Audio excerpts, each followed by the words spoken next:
საზოგადოებრივი მაუწყებლის სამეურვეო საბჭოს წევრობის მსურველთა მეორე ტურში მონაწილეთა ვინაობა ცნობილია. 60 კანდიდატიდან კომისიის წინაშე გასაუბრებაზე 27 კანდიდატი წარსდგება აჭერიდან. განაცხადი ბორდის წევრობაზე 6 მსურველს ჰქონდა შეტანილი, მათგან უკვე მესამედი და კონკურენტის გარეშე იქნა არჩეული გენო გელაძე.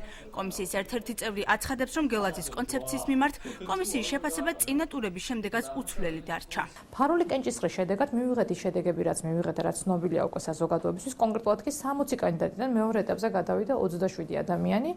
ამ 27 ადამიანში არიან ბატონი გენო გელაძე, ბატონი ნინია კაკაბაძე, მაგრამ არიან სხვა ახალი და ძველი კანდიდატებიც. შესაბამისად, ჩვენ გავესაუბრებით ამ ადამიანებს და გასაუბრების შედეგად მივიღებთ საბოლოო სიას. ჩვენი შეფასება ამ კანდიდატების მიმართ არ შეცვლა, როგორ შეიძლება შეცვლილიყო, იმიტომ რომ იგივე სახის კონცეფციები აქვს, იგივე სახის მიდგომები აქვს საზოგადოებრივ მაუწყებელთან დაკავშირებით და ჩვენი შეფასებითი სისტემაც არ შეცვლილა.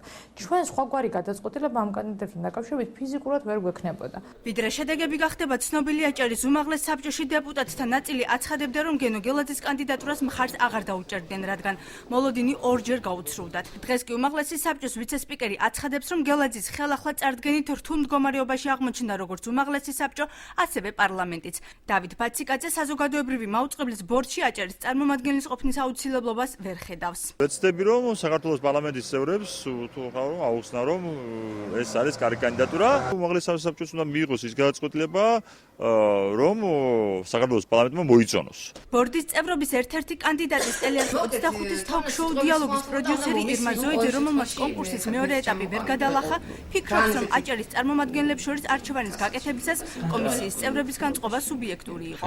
მე ვფიქრობ, რომ არსებობს სუბიექტური ფაქტორი გენო გელაძის სახით და კომისიამ თავის გადაწყვეტილებაზე ის რაც თავიდან გადაწყვიტა ამას მიყვება და შესაბამისად მოხდა ის რაც მოხდა. მე მაინც ესე მგონია და თუმცა მეორე მხრივ ვფიქრობდი, რომ ეს არ მოხდებოდა ესე პირველივე ეტაპზე და გენოს არ დატოვებდნენ უკონკურენტო მდგომარეობაში. მეორე ტურში გადასულ 27 პრეტენდენტთან გასაუბრება ხვალ და ზეგ გაიმართება, მათგან კომისიამ 15 უნდა შეარჩიოს.